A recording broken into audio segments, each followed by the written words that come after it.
I'm here with Eric Shoemaker, who came to us from Chicago. Eric, hi. Hi. And Michelle Taransky. Hi. Hi. And we're going to talk about a poem by Lisa Fishman in this book, Mad World, Mad Kings, Mad Composition. It's a marvelous book. And this book is really, it could be read as one long poem in parts.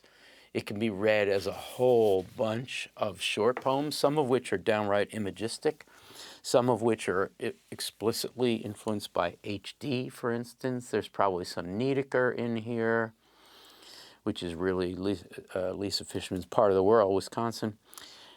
And we've picked out one of these little fragment poems or standalone poems separated by little space signifiers in the book.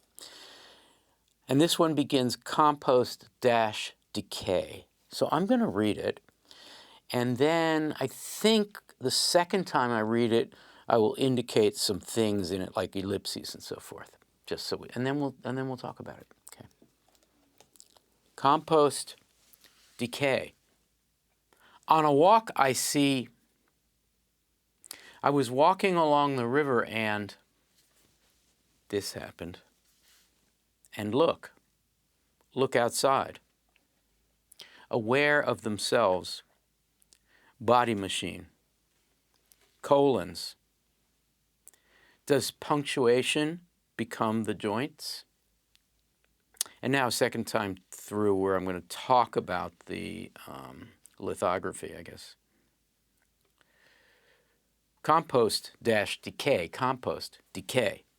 Quote, on a walk I see, ellipsis. Another quote, I was walking along the river and, square brackets, this happened. And look, colon, look outside, ellipsis. And look outside. Aware of themselves, dash, body / machine, one word, or some kind of merging, body machine. Colons, ellipsis. Does punctuation become the joints? No punctuation, no question mark. Oh, right. Eric, the first line should be a signal about something. What is it? I think we're in the realm of ecology, ecopoetics, right? And the observational. So this is where I'm getting from the quotation marks, right? It seems like on a walk, a nature walk, as it were, maybe some kind of like playful reference to the pastoral or something. And this is all over this book, so you're dead on right about that. Michelle, but why compost and decay in particular? What does that signal to us? So there's definitely the walking and the nature and the observing and the climate, but for me in this book and in a lot of Lisa's work, there's also the farm, that place where the commerce of growing and making happens. And orchards in her case, lots of apples. And compost and decay are metaphors, but they also have real financial. And this is where, think of that Niedecker poem and the sitting at the desk and condensing. For me, compost almost Sometimes is like called condensed. Poet's work. That Yes. poem is sometimes called poet's work. Yeah. Yeah. Okay. So you see, because the quotes, you see those lines almost as lines of a poem that one could be making. Is it possible, Eric, this is another meta poem, I guess. Is it possible that this meta poem is being composted before our eyes? Sure, and I think the reader is invited to fill in, right? Yeah. Right. The compost is the compost of any possible readers filling in the ... Right? I see whatever, a heron or something.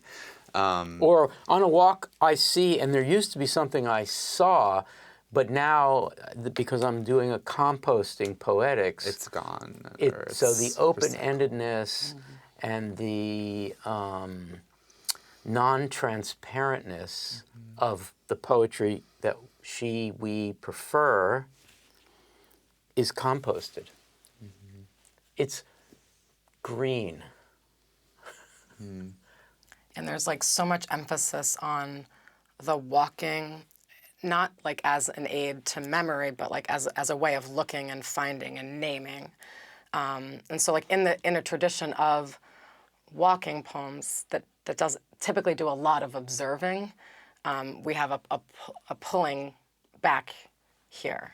And she pulls back to, the body machine line reminding me of the commercial note earlier. There's this sort of playful pullback after the quotes, right? Like aware of themselves, the poem being sort of aware of its awareness and its observation, even to the point of pulling back to defining punctuation in the poem itself. The square brackets, this happened. It's not like the first one. The first one is, on a walk I see, you fill it in, this has been composted, or it's decaying. We prefer our aesthetics, our poetics, decayed. But the next one is a little different. I was walking along the river and then we get an editorial assertion. Eric, this happened. This is a great word there. And I was indicating an action too, right? Like something, I saw something occur, driving us away from the object, right? Seeing something just as existing an object in space, right? There was like an actual occurrence. I'm drawn to the look after that, right? And look outside, command again, like Telling more us? editorial direction. Look outside. Or maybe the poet commanding herself. But we were out on a walk, and now we're possibly inside looking out. It's possible, right? Yeah, and all the ways that maybe when you are walking outside, there are interiors and exteriors, that there are ways, even when you're outside, possibly to look further outside so that, a punctuation can become the joints. Like in a poem, possibly, this is not Chelsea Minnis's Zirconia, but if it were, the ellipses would be joining together, or if this was a work of, an erasure poet who's using the ellipses to indicate something is lost. I doubt that this is an erasure poem as such. Meaning there was something there and it's gone now? Because some erasure poems, I'm probably wrong about this, erasure poems imply, that genre implies you Erased, take things right. out. There's a So ghost. that's clearly not happening. I think there might never have been anything there. I would question if we even are outside, or ever were outside. This seems like a This poem is a poet writing inside. imagining what an outdoor poem might be. It is poet's work. Yeah. Well, and also like this happened. When a poet uses the word this, is it a happening or is it a noun or an object? Or I think, Eric, you were saying it's a happening. It's like a happening happened. It's also possible that it's a draft because this happened is, well, I'll get to that later. On the other hand, can a draft be, is that decay? It's not decay, is it? It's just a refusal to finish. Different. That's different. What's good about decaying? Decay. What's good about decay? We know what's good about composting because we're turning stuff that we do into reusable nourishment for the earth. But decay, why is decay good? I think it's leaving a space, right? Like decay leaves the possibility of something coming back, of resurrection or life or whatever later. Composting to me is that you have to turn over, right? Like you are doing an action to the compost, but decay, it just naturally occurs. Like these sentences, I think, naturally decay. The composting would be, look outside. That's the turning, right? So on a walk, I see the things just falling apart. But if you look, if you're aware of the machine of the sentence, the punctuation joints, then you're composting it, I think. What does joints mean? Well, if you're thinking, like in that sort of punctuation or mechanics of the sentence, we have these dashes and the ellipses, and what I'm thinking of is which is compost and which is decay. Not that it's that easy, but like, is the ... decay, and is the dash the compost? And then when she says colons, there's both the punctuation mark and the body, because she's just said body. And they're the colons, what we have several dashes, slashes, colons almost operating similarly as opposed to the ellipses. I do love that. So composted or decayed punctuation, let's talk about that. That's a good thing?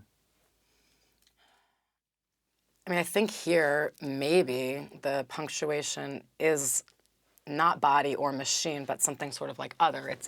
it's doing something. It's not silence. It's not a line break. It's not a stanza break. It's other. Is it a swerve? What does a colon do as a matter of punctuation generally that an ecopoetics is set up to doubt, To doubt.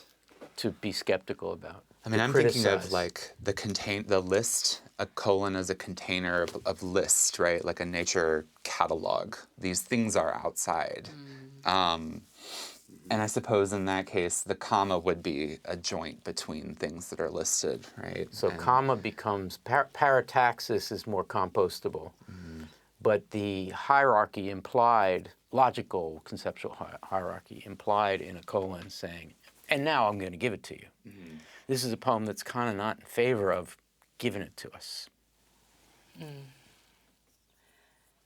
it's not a list poem. It's not a catalog. It resists. It's on a walk I see the bunny next to the bank, and I see the turtle sunning himself on the rock, and I see my neighbor, Mr. Jones. It's resisting all of maybe this simultaneousness that a colon might perform. And I wonder if that is like maybe like Tommy Pico, or resistance of, you're expecting me to write a nature poem. This is not a nature poem. This is not a walking poem. This is not a farm poem. This is not a pastoral. This is a what poem? Are we calling it a compost poem? I think it's a compost poem. Where punctuation becomes the joints. I mean, is that what happens when we compost things? Things become other things? But a joint to me is is like steady and certain. Well, body and joints together suggests another reading of joints, right? Yeah. Well, and really in this poem, the punctuation's the subject in some ways, right? Like we don't get a lot of content, really. Not a lot of objects. We're resisting lists of objects, but the punctuation, the ellipses are functioning as the what. The this. In some ways, maybe. the this is the brackets.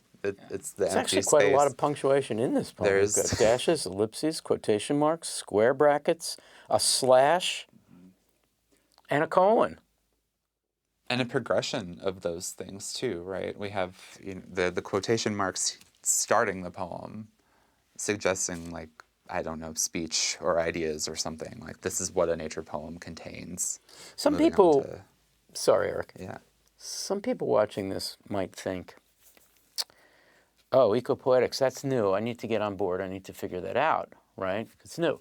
But in another way, there's a literary history here. There's a connection to lots of different poetry and poetics. So let's end this conversation by just connecting it. We've talked about Niedecker already. So there is definitely, this poem is participating in a poetic history. There's the John Clare or Wordsworthian tradition of I took a walk and I saw stuff, or Walt Whitman, stuff that gets eliminated by the composting, but that's a tradition. All right, take it from there. Anybody? And maybe there's also Thoreau walking around the pond looking for only himself and his singularity, and Fishman, and I don't know if she wants to do that, but constantly finding a themselves and not an I or a herself, but a them. I think of this whole book I think of it as Thoreauvian. Very different from Thoreau, and it's much more fragmented than Thoreau. But Eric? No, I'm thinking of these. I'm trying to suss out the punctuation exactly and where it lives because it's resisting, I think, an image. Yeah. So, I got to thinking about how this participates in an imagist ecopoetics would be a thing that we could identify. Yeah, I think imagist ecopoetics is right. Right. But it is without the image, resisting the image. Well, it's a little No, that's ameism. fair. Isn't it ameism then?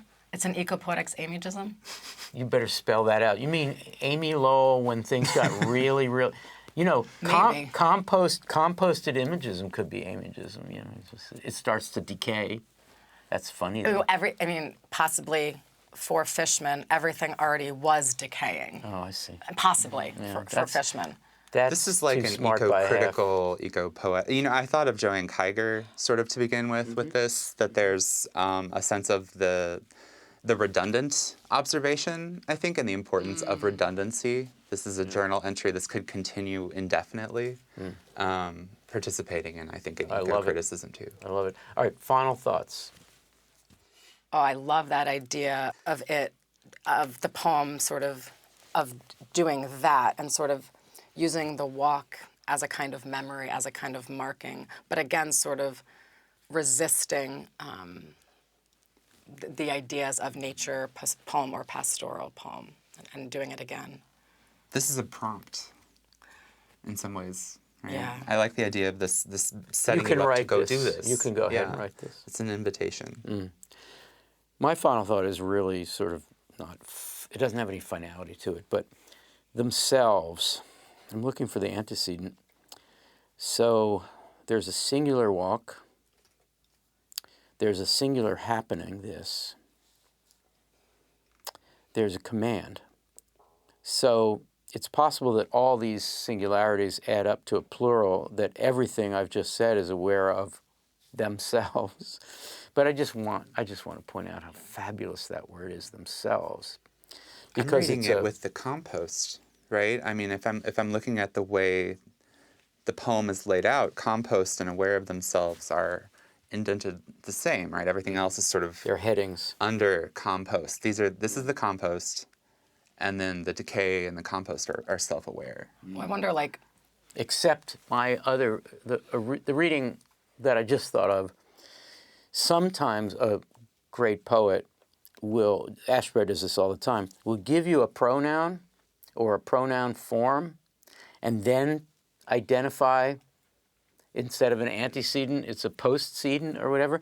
So the body/machine could be the thing for themselves that they are aware of. I wonder, I don't know, we've talked a lot about compost, I guess, as a metaphor, but maybe it's okay to say that compost is made of lots of things, but then becomes all compost. So there could be lots of thems, ideas of them in the compost, where you're sort of like throwing all the thems into this compost, and then they become compost.